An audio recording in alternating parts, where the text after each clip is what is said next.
न्यायदीपिका न्यायदीपिका ही जीवनातली सर्वश्रेष्ठ निधी आहे.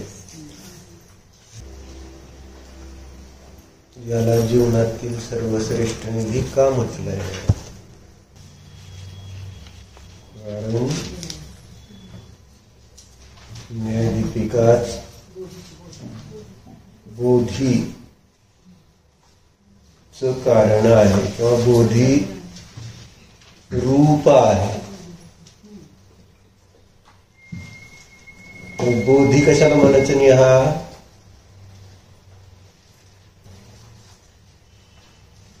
मोक्षात जायचं नाही ना आपल्याला. जायचंय का नाही? मग असं नुसतं जायचं म्हणून जातं का माणूस? जाण्यासाठी काहीतरी प्रयत्न करावा लागतो. ज्याच्याद्वारे आपण तिथं पोहोचणार त्याचं अज्ञान असेल तर कसं पोहोचणार? जी गाडी तिथं जाते त्या गाडीचं ज्ञानच नसेल, जो मार्ग त्या मोक्षाला नेतो त्या मार्गाचा ज्ञान असेल तर आपण नुसतं जायचं म्हणून पोचणार आहे का? स्वयंपाक पाणी म्हणून पोट भरत नसतं, ते करावं लागतं. तसं मोक्ष प्राप्त करायचं तर हा एक पुरुषार्थ आहे. तो पुरुषार्थ केला तरच आपल्याला पुढे जाऊन मोक्ष मिळणार आहे. माहिती घेऊन मग त्याच्यानंतर पुढचं काम होणार आहे. आधी माहिती तर घ्यायची आणि मग पुढचा पुरुषार्थ. जी माहिती घेतली त्या मार्गाची, त्या मार्गावर चालण्याचा पुरुषार्थ मग होणार. पण जर माहितीच नाही तर काय पुरुषार्थ करणार आणि कसा पुरुषार्थ करणार, कुठं करणार आणि असा केला गेलेला पुरुषार्थ काय फळ देणार? म्हणजे समुद्रामध्ये मध्य समुद्र असलेल्या नावेप्रमाणे होईल.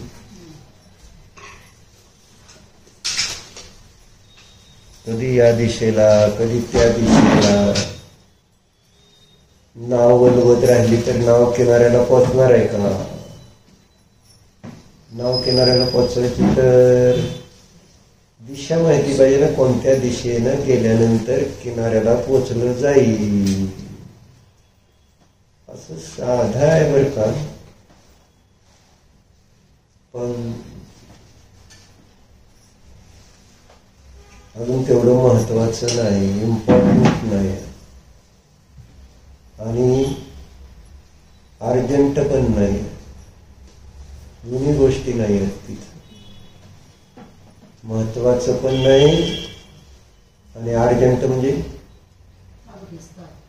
ताबडतोब करायला पाहिजे असं नाही. त्यामुळं मग चाललंय आपलं दमादमाने आहे का? जसं आपल्याला जमल तसं आपण धर्म करतो.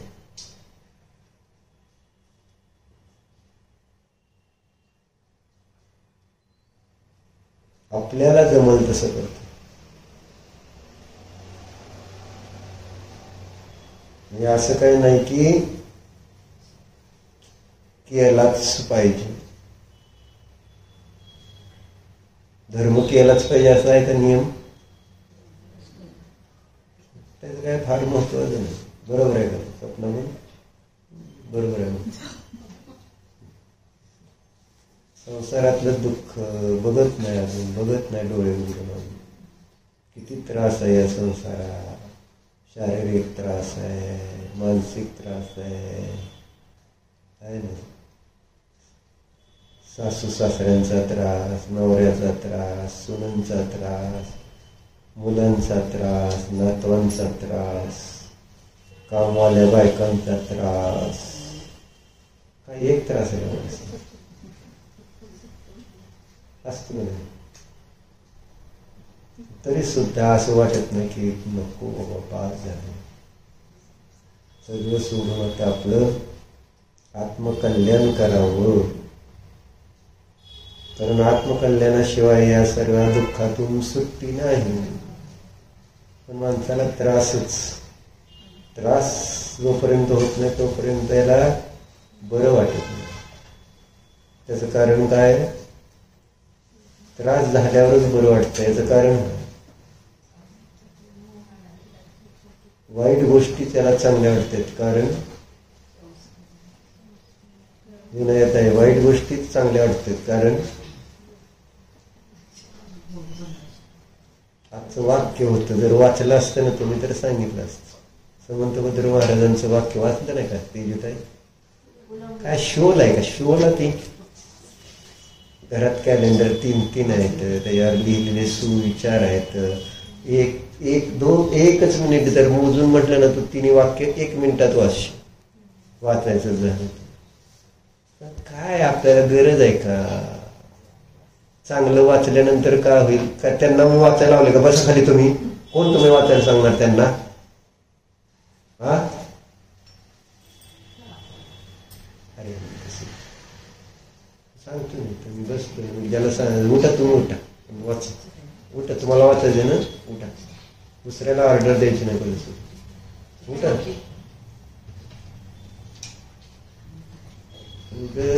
असलं काहीतरी कार्य.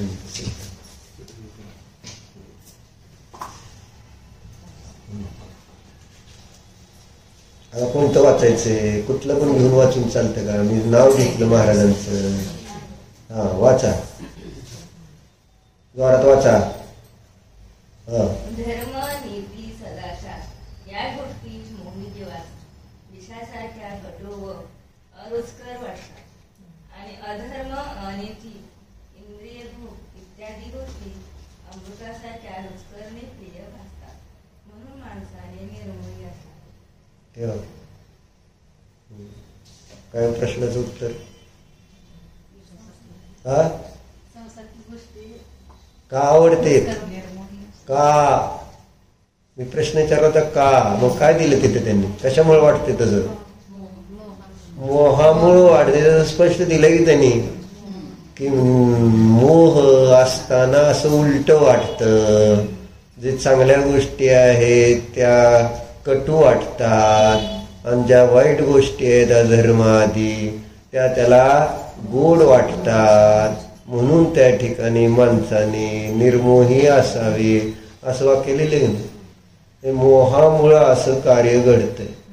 जो आपलं कल्याण करणारा धर्म आहे त्याची अरुची आहे ना, ते आपल्याला विषासारखं कटू वाटतं धर्म. आणि जे चांगलं आहे, बरोबर, जे खराब आहे वाईट अधर्म आहे ना, म्हणजे संसार, तो अमृतासारखा गोड वाटतो. बरोबर आहे. आणि हे सगळं कार्य घडतंय मोह. आणि मोह कशाला म्हणायचं? मोह कशाला म्हणायचं? बरोबर आहे. हे झालं आगम भाषेने मोहाचं लक्षण. आता न्यायाच्या भाषेत, अध्यात्म भाषेत कशाला म्हणायचा मोह? बरोबर आहे. आणि रोचनसार मध्ये मोहाचं लक्षण काय दिलेले? 85 गाथेमध्ये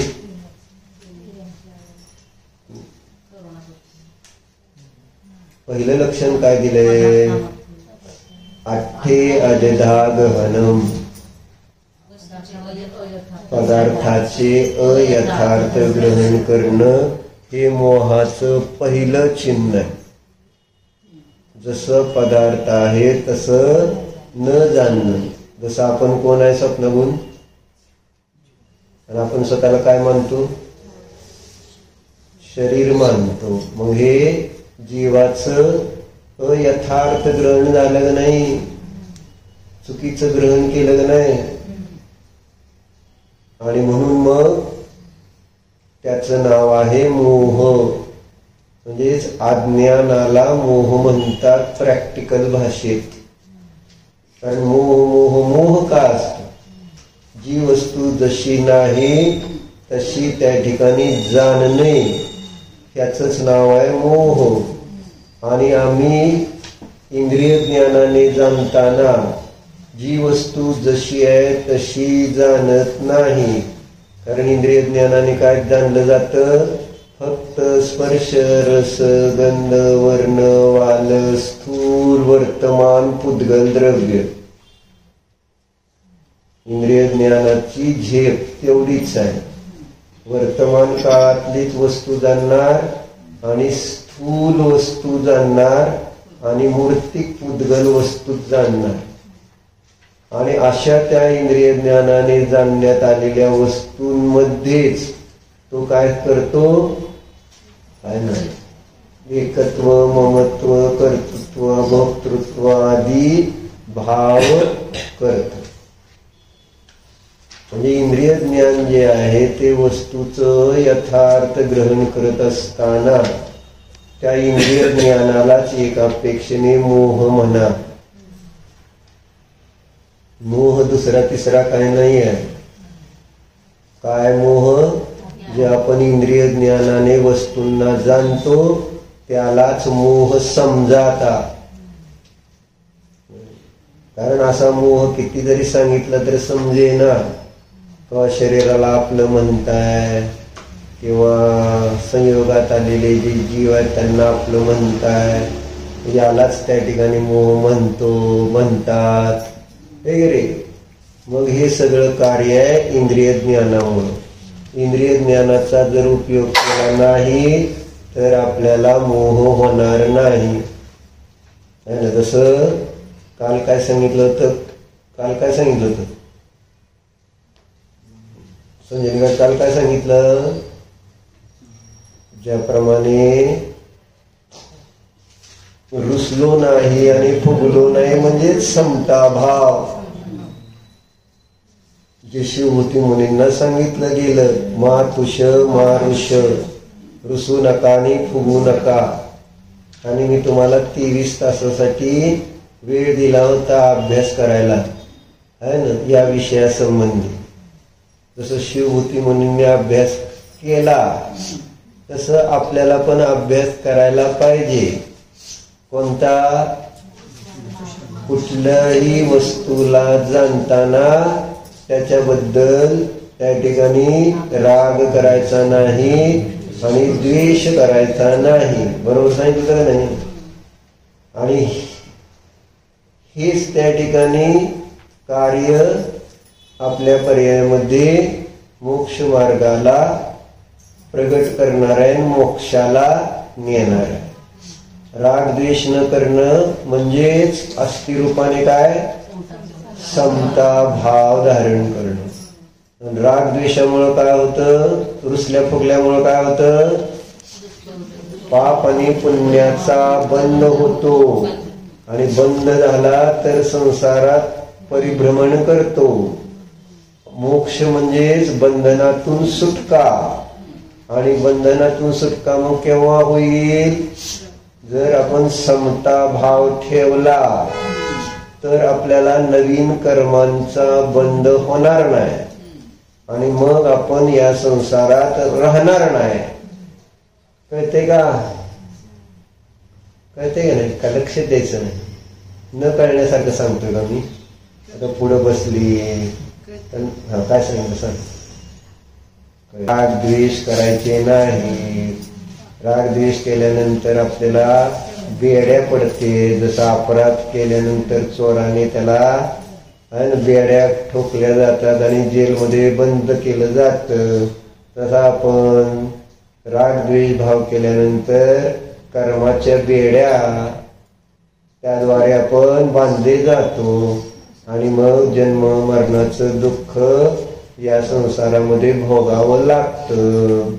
मग नको असेल तर काय करायचं? मग काय करायचं? सपनाताई, राग द्वेष करायचे नाही.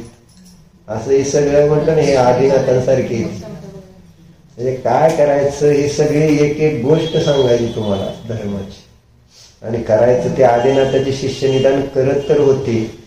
आणि आपण मात्र काय पण सांगा, काहीच करायचं नाही हे आपलं पक्क आहे. बरोबर आहे सुजिता भाऊ? तुला म्हटलं अम्मांकडे जरा अडचण आहे जा, तर जाणार का? नाही. बरोबर आहे, जायला पाहिजे. किती दिवस गेली? 1 दिवस गेली, त्याच्यानंतर गेली का? नुसतं जायला पाहिजे, केलं पाहिजे असं नुसतं पुढाऱ्यासारखं बोलून होतं का घरी बसून? पुरुषार्थ केल्याशिवाय कुठंच होणार नाही. बाई काकी म्हणते की आमची सोनीची अडचण आहे, आणि प्रत्येकाला काहीतरी आम्हांकडे जायचं म्हटलं की माणूस काहीतरी अडचण सांगतेच, नसली तरी सांगते. ते अडचण आहे ना तुमची, आहे का नाही? काय म्हणते? हा नाही म्हटलं तर परत जावं लागेल ना, मग त्याला पुढचं पण माहिती आहे म्हणून हळूच म्हणते. म्हणजे नाही अडचण नाही तर मग जाऊन दाखवा असं त्याचा दुसरा अर्थ होतो. बरोबर आहे का नाही? अडचण नाही याचा अर्थ आहे ना, जसं आश्रव भाव दुःखाचं कारण आहे तर त्याचा अर्थ काय? त्याच्यापासून निवृत्त. काही वेगळंच सांगायचं काय? आश्रव भाव दुःखाचं कारण आहे. जेव्हा आचार्य सांगितले असं जाणलं तर जाणलं केव्हा म्हटलं त्याला? त्या आश्रव जे दुःख देतात त्याच्यापासून निवृत्ती झाली तर आपण आश्रवाचं जे काय दुःख रूप आहे हे ऐकलं, जाणलं, त्याला जाणलं म्हणलं. तसं मला अडचण नाही असं म्हटल्यानंतर त्याचा अर्थ काय झाला? जायला पाहिजे असलं सगळं आहे म्हटलं ना. असू दे, आता काय करणार काय? म्हणजे प्रमाद सांगतोय काय?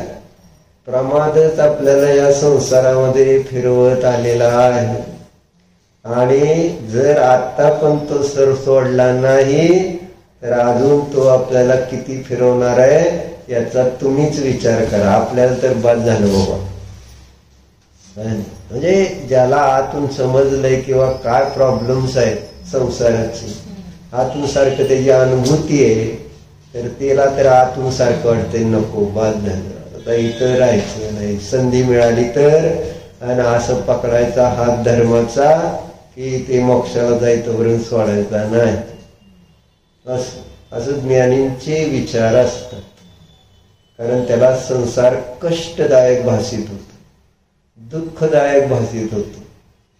आणि मग ते कष्ट निवारण ज्या प्रकारे होतील त्या प्रकाराचं अवलंबन घेतो.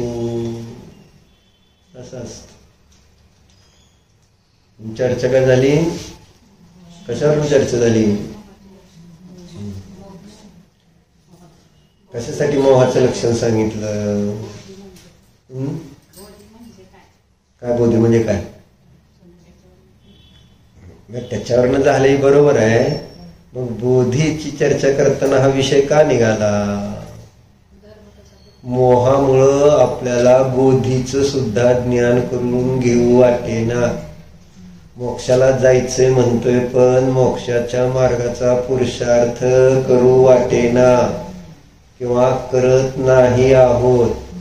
ज्या मार्गाने गेल्याशिवाय मोक्षाला प्राप्त होणार नाही त्या मार्गाचं आधी अज्ञान तर दूर करायला पाहिजे का नाही? आणि म्हणून आपण बघितलं ते अज्ञान कशामुळे? तर मिथ्यात्व, विरती, प्रमाद, कशाने योग या कारणामुळं तिथं काय दिसून येते? काय दिसून येते? मोक्ष मार्गाच्या प्रति अरुची दिसून येते. आणि त्याच्यामध्ये 6वं कारण कोणतं जोडायचंय? ही 5 कारण सांगितली ना, मिथ्यात्व, अविरती, प्रमाद, कषा आणि योग. ही 5 कारण जी बंधाची सांगितलेली आहेत त्यामुळं बंद होतो. बंद होतो म्हणजे शिक्षा. आपल्याला दुसऱ्याच्या अधीन राहावं लागतं. त्याचं नाव बंध समजायचं नाही. बंधाचा अर्थ काय? आणि लागून दुसऱ्याच्या अधीन ज्या वेळेस राहावं लागतं त्यावेळेस समजतंय काय त्रास असतो तो. पण ज्यांना दुसऱ्याच्या अधीन राहावं लागत नाही त्यांचं काय? बाबा इथंच मोक्ष आहे. म्हणजे ज्या सासवांना सुनेच्या अधीन राहावं लागत नाही, मिलन म्हणून कुठे गेली? तुला सुनेच्या अधीन राहावं लागतंय का? म्हणून ती मुक्त आहे. तिला मोक्ष मार्गाची गरज नाही. कारण तिला काय सून म्हणेल तसं करावं लागतं असं नाही. बरोबर आहे का? निलेमा काकी तुमचं कसं आहे तेवढं सांग. म्हणजे सून म्हणेल तसं तुम्हाला करावं लागतंय का तुम्ही म्हणाल तसं सून करते? बोले सोफासे गप बसलेले चांगलं, तुम्ही काही म्हणा, जे आहे जो है सो है.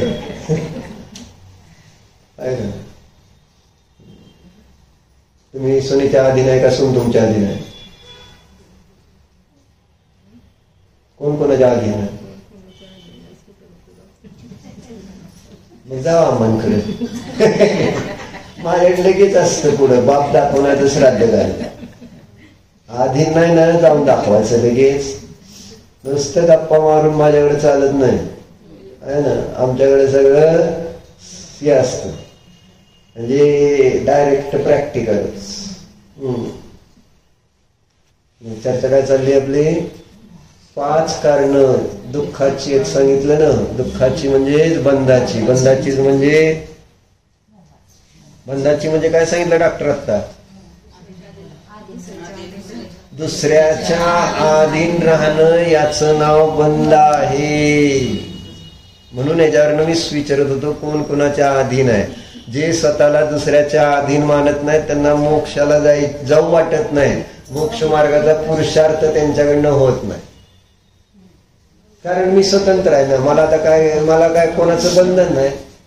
म्हणजे ते इथंच मोक्षात असल्यासारखे असतील जे जीव स्वतःला इथंच मुक्त समजत असतील तर मग वेगळा मोक्षाचा पुरुषार्थ करायची गरज आहे का त्यांना? म्हणून मी मिलन म्हणून उदाहरण. ती कोणाच्या अधीन नसती. त्याला पाहिजे त्यावेळेस जिथं जायचे तिथं जाते. बरोबर आहे का नाही? मिलन म्हणून तिला जायचं पाहिजे त्यावेळेस पाहिजे तिथं ती जाऊ शकते. कधीच असं नाही तिला अडचण येणार किंवा सुनबाईला विचारून जाते नाही जायचं. मग कोण सुखी आहे? का सुखी आहे मिलन म्हणून कळलं का? बंधन नाही. बरोबर आहे का? आणि राजरागी तुमचं कसं आहे?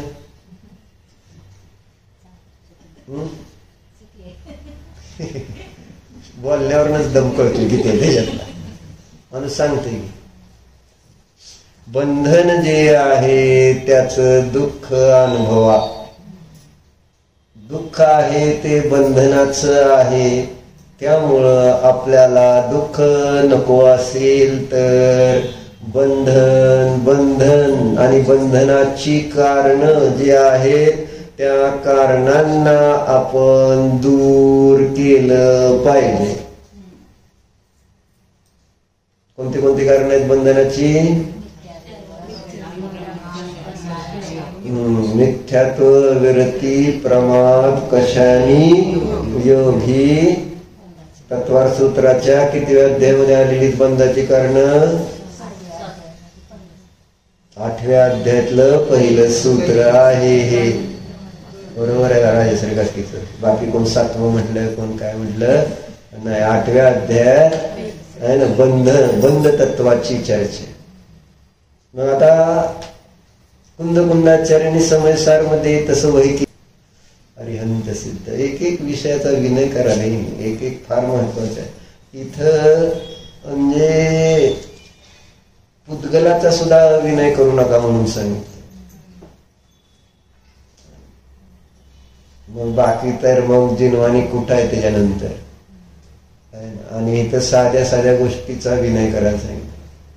कारण विनयाशिवाय विनया की काय विद्या शोभत नाही.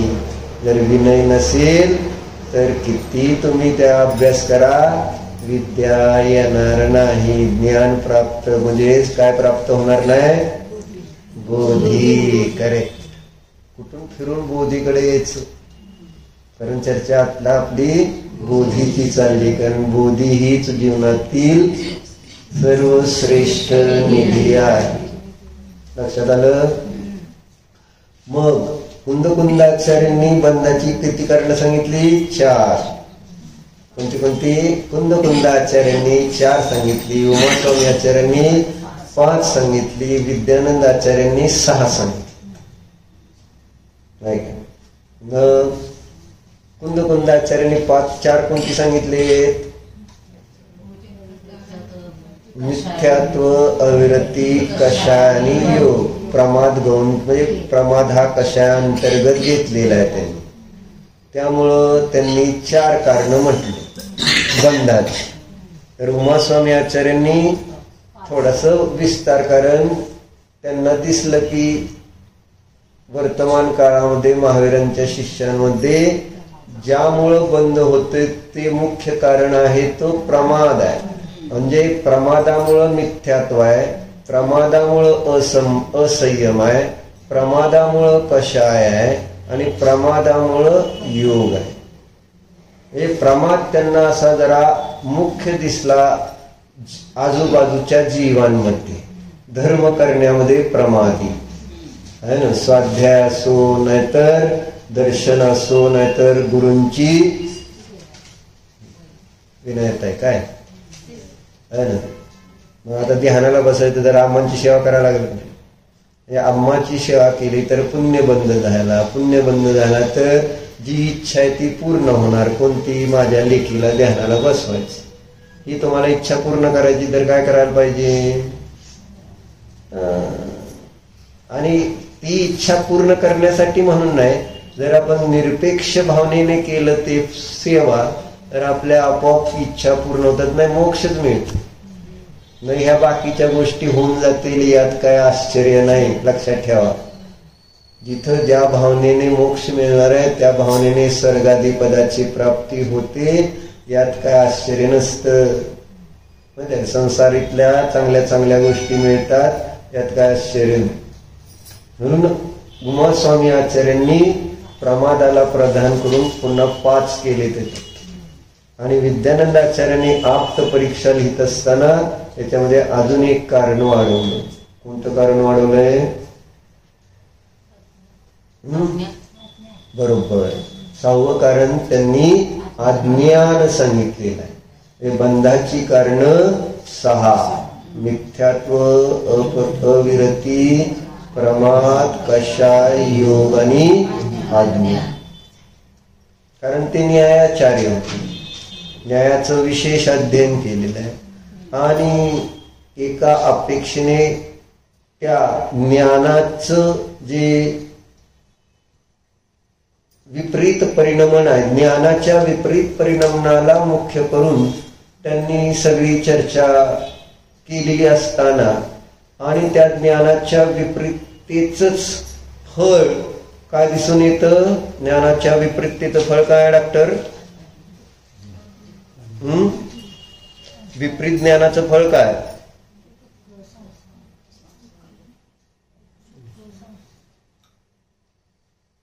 विपरीत ज्ञानाचं फळ काय? हान. उपेक्षा विपरीत ज्ञानाचं फळ आहे का? मी काय विचारलं तेवढं त्याला थांबत जावा की उगाच सगळं 1 मिनिट एकाच म्हणजे सुरू केलं की सगळं संपवायचं का? ते मी विचारलं विपरीत ज्ञानाचं फळ उपेक्षा जर असेल तर मग कोणत्या ज्ञानाने मोक्षाला जाणार? सम्यक ज्ञानाने उपेक्षा फळ मिळतं आणि विपरीत ज्ञानाने इष्ट आणि अनिष्ट, राग आणि द्वेष रूप फळाची प्राप्ती होते. कशामुळे राग द्वेष होते? आणि ज्ञानामध्ये असणारी जी विपरीतता आहे, ज्ञानाने जे त्या ठिकाणी पराचं अवलंबन घेतलेलं असतं तर त्या ज्ञानाचं फळ आहे राग द्वेष. आलं का लक्ष? आणि म्हणून विद्यानंद आचार्य म्हणाले की बाबा मुळात बंधाचं कारण म्हणजे परंपरेने बघितलं झालं तर रागद्वेषाने डायरेक्ट बंध झाला, कारण मोह आणि योग जे आहेत त्याच्यामुळे प्रकृती, प्रदेश, स्थिती, अनुभाग बंध वगैरे होतात.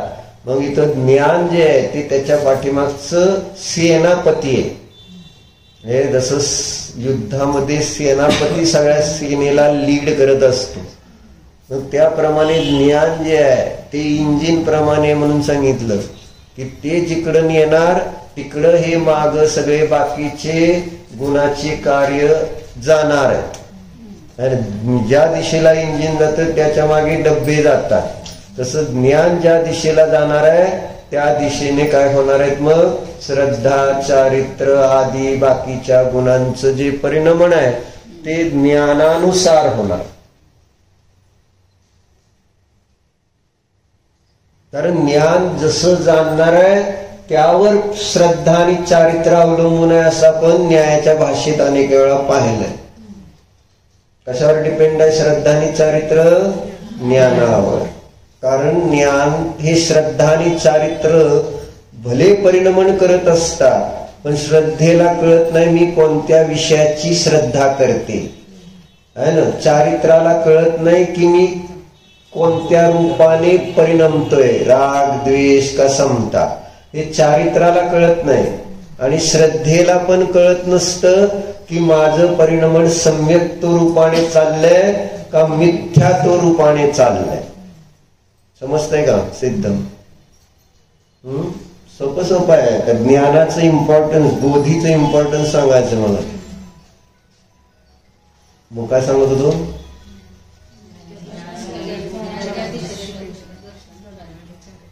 श्रद्धेला कळत नाही म्हणतोय मी की माझं आता हे कोणत्या विषयाची मी श्रद्धा करते, मी शरीराची श्रद्धा करते का मी आत्म्याची श्रद्धा करते, असं श्रद्धेच्या गुणाच्या परिणमनाला कळतं का? कळतं का? हेतू द्या. का नाही कळत श्रद्धेच्या गुणाला? की बाबा श्रद्धेच्या गुणाचं जे परिणमन आहे त्याला का कळत नाही की मी कोणत्या रूपाने परिणमतोय, सम्यक्त्व रूपाने परिणमतोय का मिथ्यात्व रूपाने परिणमतोय, हे श्रद्धा गुणाला का समजत नाही अभिजित?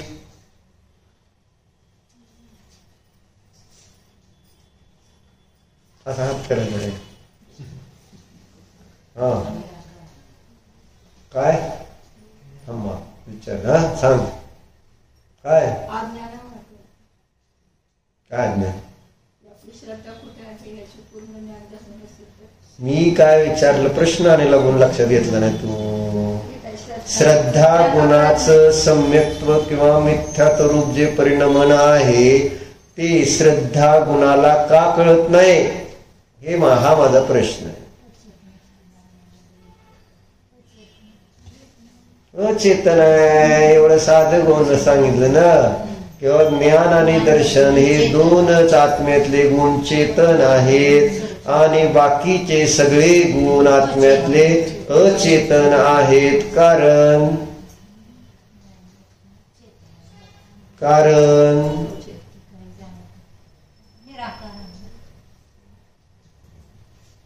ज्ञान दर्शन गुणाला चेतन म्हटलं, बाकीच्या गुणाला अचेतन का म्हणलं?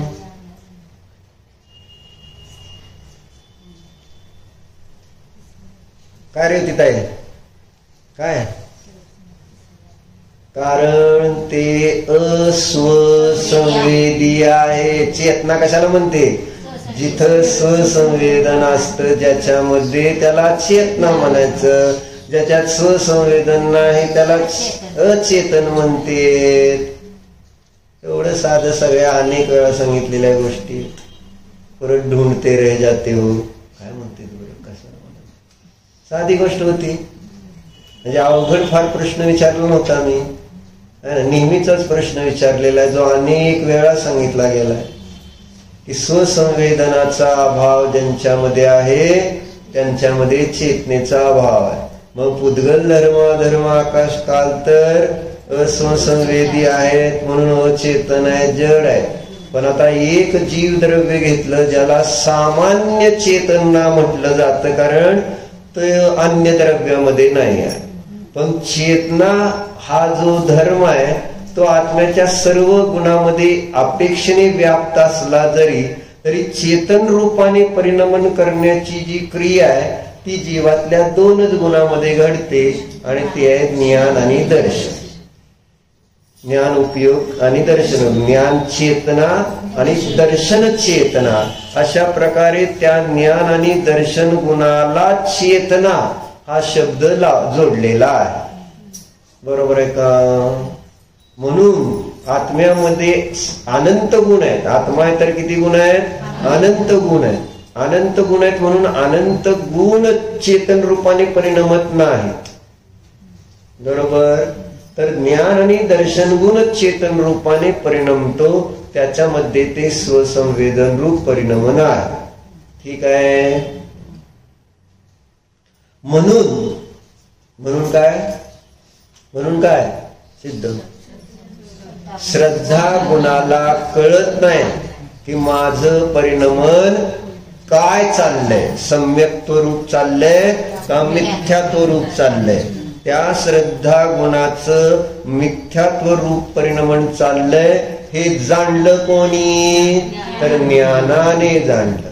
बरोबर आहे. त्या श्रद्धा गुणाचं सम्यक्त रूपाने परिणमन होतंय हे कशाच्या द्वारे जाणलं गेलं, ज्ञानाच्या द्वारे.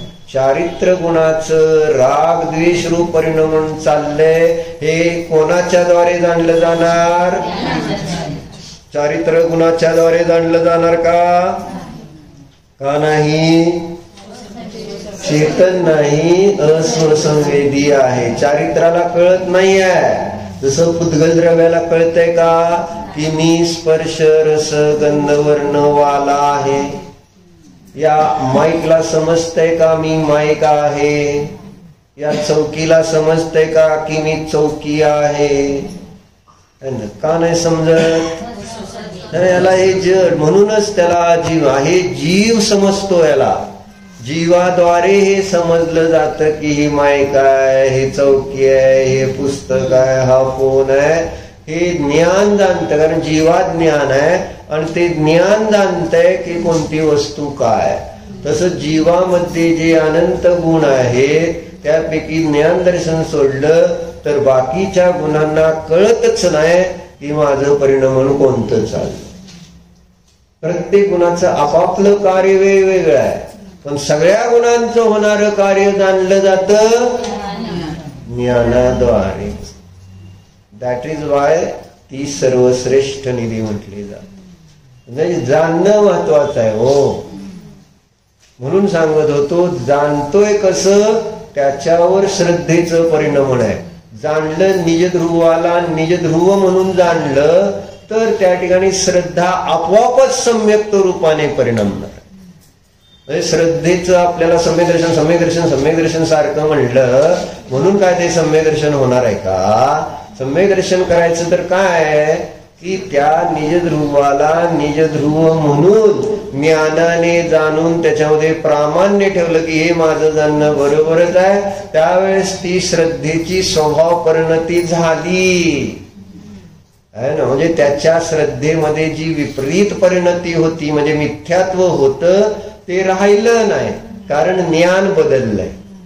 ज्ञान जे काय जाणत होतं अगोदर मिथ्यात्वावस्थेत है ना, मिथ्या जाणत होतं ना. काय जाणत होतं, मी शरीर आहे आणि हे माझं जाणणं सत्यच आहे. आणि म्हणून श्रद्धेमध्ये परिणमन होत होतं मिथ्यात्व रूपाने. म्हणून श्रद्धा हे फळ आहे, चारित्र हे फळ आहे ज्ञानाचं. तर ज्ञान साधन आहे. ज्ञान साधन ज्या विषयाला जसं जाणतंय त्याच्यावर त्या ठिकाणी फळ अवलंबून आहे. आणि म्हणून काय कशावर विषय चालला. अहो, बंधाचं कारण अज्ञान का म्हटलंय. विद्यानंद आचार्यांनी हे सांगत होतो 6 कारणापैकी सगळं मीच लक्षात ठेवतो. प्रकरण कुठाशी कुठं जोडायचं हे सुद्धा जर लक्षात नाही राहिलं तर काय शिकताय तुम्ही, वाचताय. बंधाची 4 कारणं, 5 कारणं, 6 कारणं जी विद्यानंद आचार्यांनी अज्ञान घेतलं, तर अज्ञानाला बंधाचं कारण का म्हटलं हे तुम्हाला समजावून सांगत होतो की नाही. मग कोणी लक्षात ठेवलं. तर कळलं काय कळलं. जे परिणमन होतंय ते त्याला कळत नाही. म्हणून ज्ञान जसा विषय बनवे म्हणून सांगितलं काय, जर ज्ञान इंद्रियाचं अवलंबन घेऊन परिणमन करतंय तर चारित्रामध्ये फळ काय उत्पन्न होणार नाही.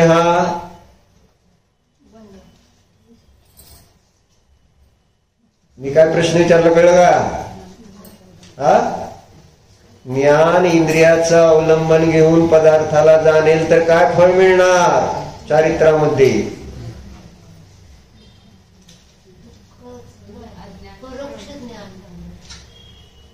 स्थान, उपादान, राग, द्वेष आता किती वेळा पूर्वी सांगितलं. तुम्ही सगळी गजनी आहे, गजनी. कोणी डोक्यात असा त्या कर्माचं काय बसलेलं असतं, काय मारलं ते गजनीने, कशाने मारले असतं, लोखंडाच्या रॉडनं मारलेलं असतं डोक्यात, आहे ना. तसं कर्माने आपल्या डोक्यात मारले असं झाल्यासारखं झालं. 1-2 मिनिटापूर्वीच विसरते आपलं, त्याचं पण विसरत असतं ना गजनीमध्ये. म्हणून तुम्ही लिहित जावा, जरा लक्ष देत जावा. नाहीतर मग काय होणार, काय त्या गजनीनं विसरल्यानंतर काय होईल. त्याच्या जीवावर बेतलं होतं ना शेवटी. जर लक्षात आलं नसतं, लक्षात आणून दिलं किंवा मी त्याला मारले त्याच्या प्रियशीला म्हणून, त्यावेळेस मग ते उठला आणि त्याला मारायला लागला. तोपर्यंत ती असंच बघत होती, का मला मारते, कोण आहे असं बघत होती. तशी आपली गत आहे. प्रत्येक वेळेस कर्म येऊन आपल्याला मारताना आपण बघतोय, का मारतोय मला, हे कोण आहे, काय आला. हे मारणाऱ्याला सुद्धा आपल्याला कळत नाही की हे मारणार आहे म्हणून. कोण मारतय मला, कर्म. कर्म कर्म हती, कर्म मारतो. कर्माच्या द्वारे मारले जातो आपण प्रत्येक वेळेस, आणि आपण बघत राहतो नुसतं. आपल्याला वाटतं हे काहीतरी कोण आहे, काय अज्ञान आहे ना. म्हणजे जो शत्रू आहे तो शत्रू कळत नाही, जो मित्र आहे तो मित्र म्हणून कळायला तयार नाही. जे हिताचं कारण आहे त्याला हिताचं कारण दिसत नाही ते, आणि अहितवाले अहित दिसत नाही, हेय हेय कळत नाही, उपादेय उपादेय कळत नाही. कारण ज्ञान, अज्ञान. म्हणजे ज्ञानाचं जे विपरीत परिणमन आहे त्यामुळं हे उपादेयाचा निर्णय नाही. बरोबर. अजून कशाचा निर्णय नाही, इष्ट अनिष्ट, राग द्वेष. अजून काय होत नाही अज्ञानामुळे. काय सांगत होत आता, ज्ञानानं आपल्याला काय कळतं, हे उपादेय कळतं. अजून काय कळतं ज्ञानाने, काय कळतं, स्व आणि पर कळतं. स्व आणि पर कळल्याशिवाय हे उपादेय कळणार आहे का, मी कोण आणि पर कोण हे जर नाही कळलं तर स्व उपादेय आहे आणि पर हे आहे, अशा पद्धतीचा निर्णय होईल का. हे सगळ्या गोष्टी आपल्याला कळायला पाहिजे. म्हणून ज्ञानाचा वापर. मला जास्त येत नाही म्हणून मी हे शिकतो. ज्याला जास्त येत नाही ना त्यांनी न्याय वाचावा, माझं म्हणणं आहे. कारण ह्याच्यात सगळ्यात सोप्या पद्धतीने आपल्याला तत्वाचं भावभाषण करून दिलेलं असतं. बाकी ग्रंथ अवघड जातात म्हणून मी शिकतोय, बाकी काय नाही. किंवा वाचतो, याच्यातून मला माझं काय म्हणायचंय, माझा मोक्ष मार्ग जो आहे तो प्रशस्त होतो. मला याच्यातून माझ्या मोक्ष मार्गावर श्रद्धा बसते, म्हणून याचा अभ्यास करतो, असं आहे. आणि प्राय सगळ्या जीवाला हेच पाहिजे, ज्ञानच पाहिजे ना. ज्ञानाशिवाय कुठलीच गोष्ट होणार नाही असं सांगायचंय.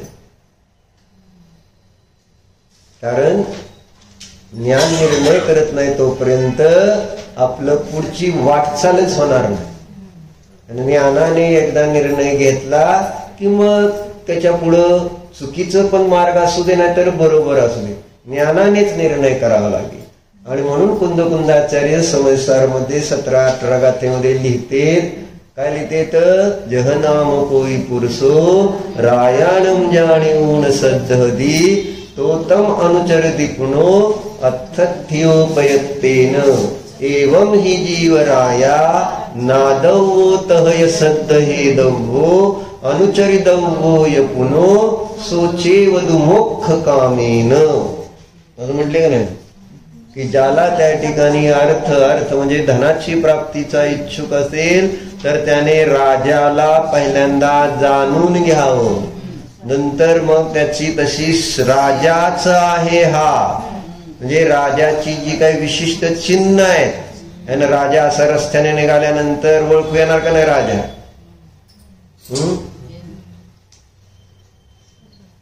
राजाचा रस्त्याने निघाल्यावर ओळखू येतो का नाही.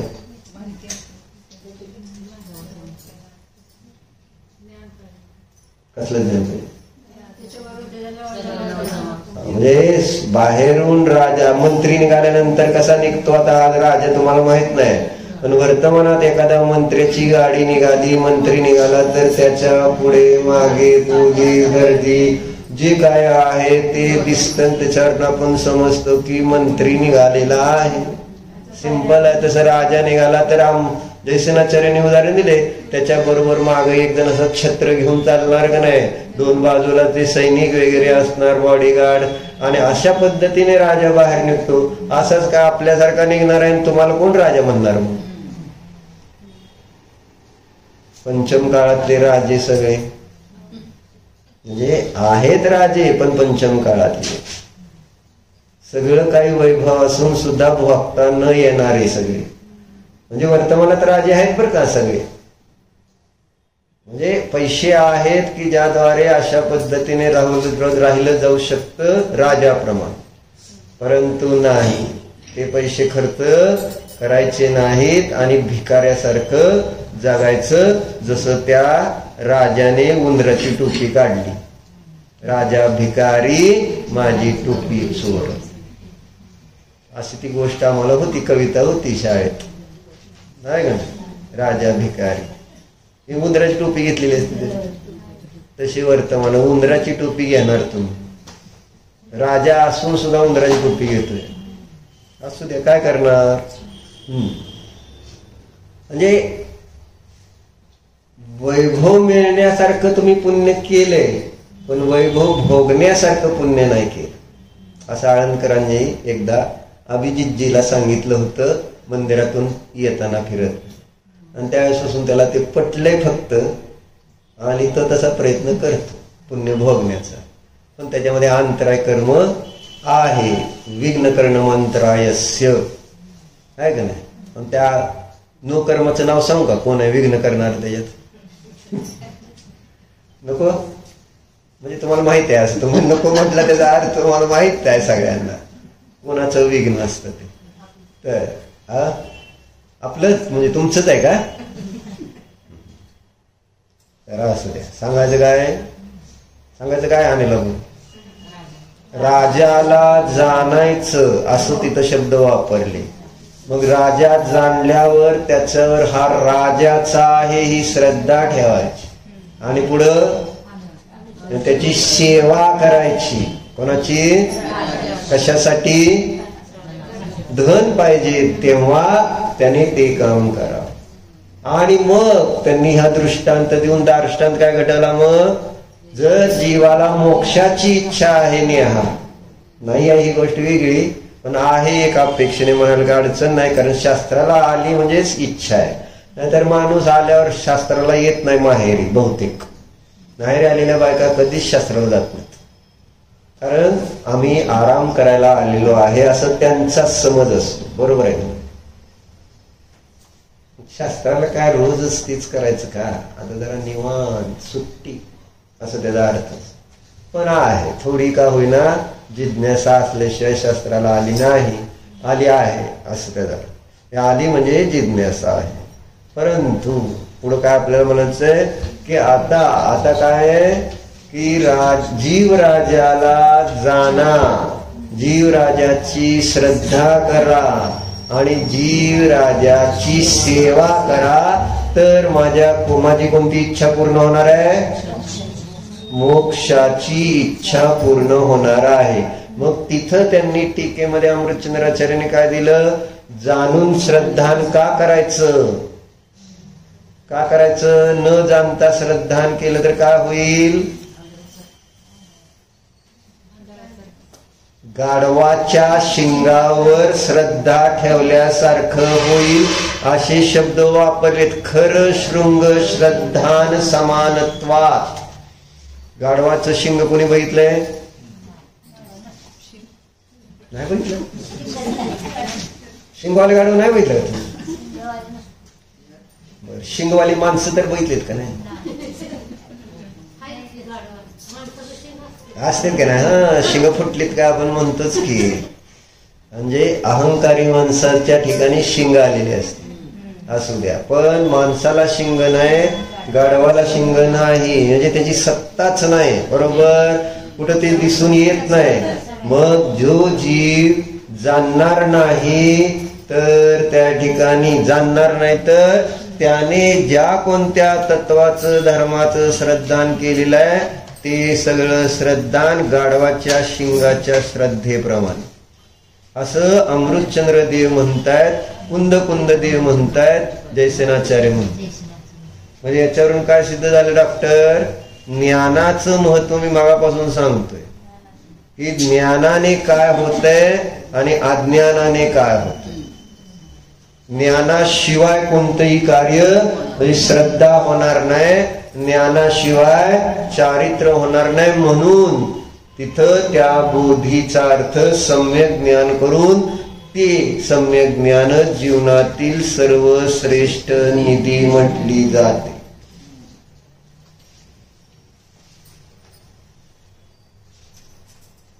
म्हणून ज्ञान नीट करा असं सांगायचंय. न्यायशास्त्रांना काय करायचंय? तुमच्या ज्ञानामध्ये जी काही विपरीतता पडलेली आहे, अज्ञान एकांत जे पडलेलं आहे ना, मिथ्यात्व किती प्रकारचं आणि लबून कोणकोणतं आहे का? आणि लबून कोणाचं नाव आहे इथं नाही येणार, म्हणूनच तुम्हाला विचारलं नाही. मिथ्यात्व 5 प्रकारचं.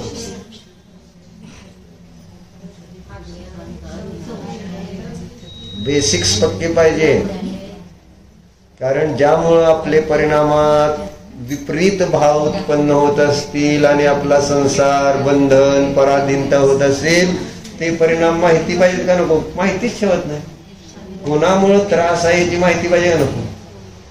ज्याच्यामुळं त्रास आहे त्याची माहिती नाही ठेवली तर मग त्या त्रासापासून वाचणार कसं?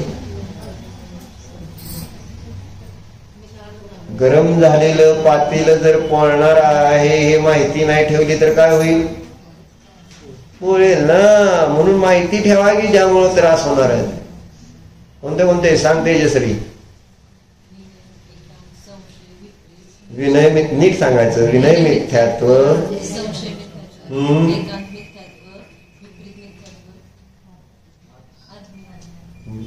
बरोबर आहे. अज्ञानच म्हणजे अज्ञान आहे ना, विपरीत आहे ना, परत संशय, एकांत, हे 4 मिथ्यात्वाचे प्रकार अज्ञान रूप आहेत.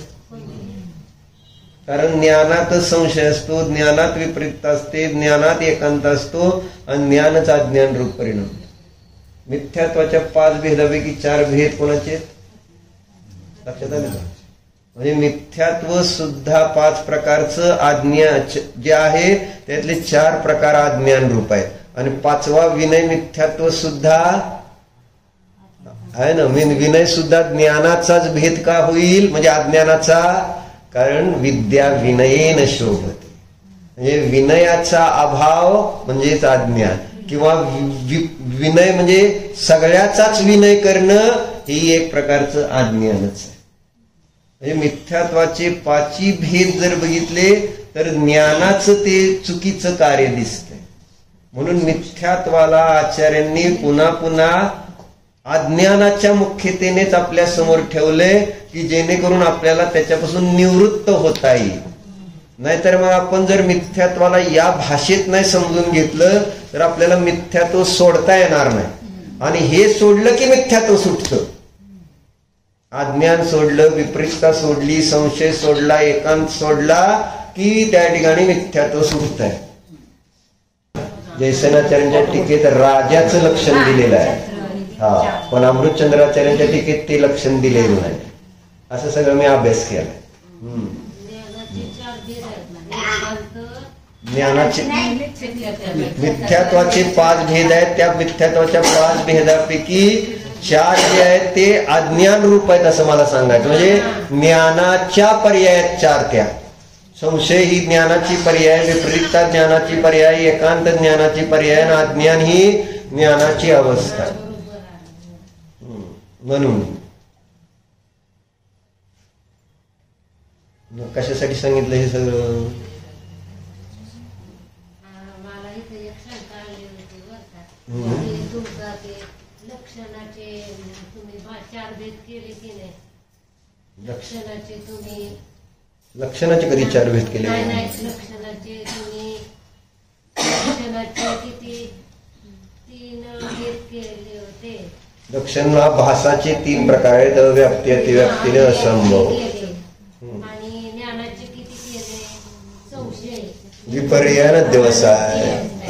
3च आहेत. तसं इथं केलं तुम्ही. बरोबर. मी नाही केलं, शास्त्रात सांगितलं ते सांगितलं. तसं तिथं पण झालं. हो बरोबर. इथं पण तुमचं इथं लागू पडायला लागलं. सगळीकडे लागू पडतं. हो. तर चर्चा कशावरून निघाली आपली? आपल्याला पर्यायामध्ये बोधीची प्राप्ती जर करून घेतली नाही म्हणजे कशाची? सम्यक ज्ञान. आणि सम्यक ज्ञानालाच काय म्हणायचं? सम्यक दर्शन, सम्यक चारित्र, बोधी.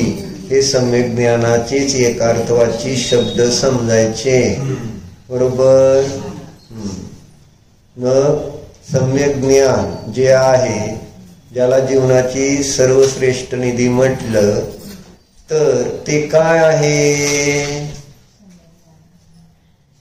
जी जीवनाची सर्वश्रेष्ठ निधी आहे ती सम्यक ज्ञान आहे असं मला आता ऐकलं. मग आता आपल्याला ते सम्यक ज्ञान जे आहे ते म्हणजे काय?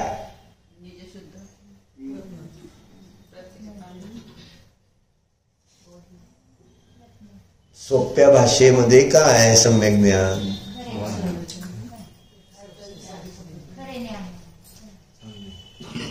बरोबर. काल सांगितलं नाही, मात्र जाणणे याच्यापेक्षा वेगळं काही नाही आहे. हे कालच्या सिलेबस मधलाच आज प्रश्न होता.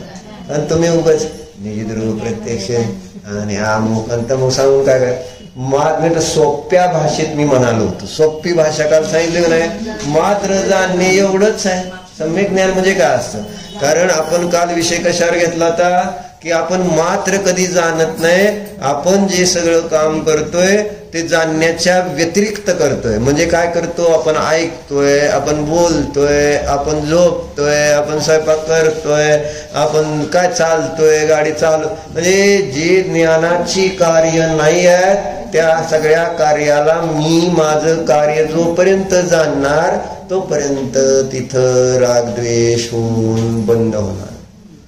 मग जेव्हा मी हे सगळं होत असणार आहे जोपर्यंत माझ्याजवळ कर्म आहे, बोललं जाणार आहे, ऐकलं जाणार आहे, चाललं जाणार आहे, पण ज्यावेळेस मला आतमध्ये ज्ञानधारा प्रवाहित होईल तर त्यावेळेस काय घटना घडेल म्हणून सांगितलं? बोलत असताना बोलत नाही, चालत असताना चालत नाही, पाहत असताना पाहत नाही. अशी समयसार मध्ये एक निर्जराधिकारामध्ये गाथा येते. कोणती गाथा? समयसार.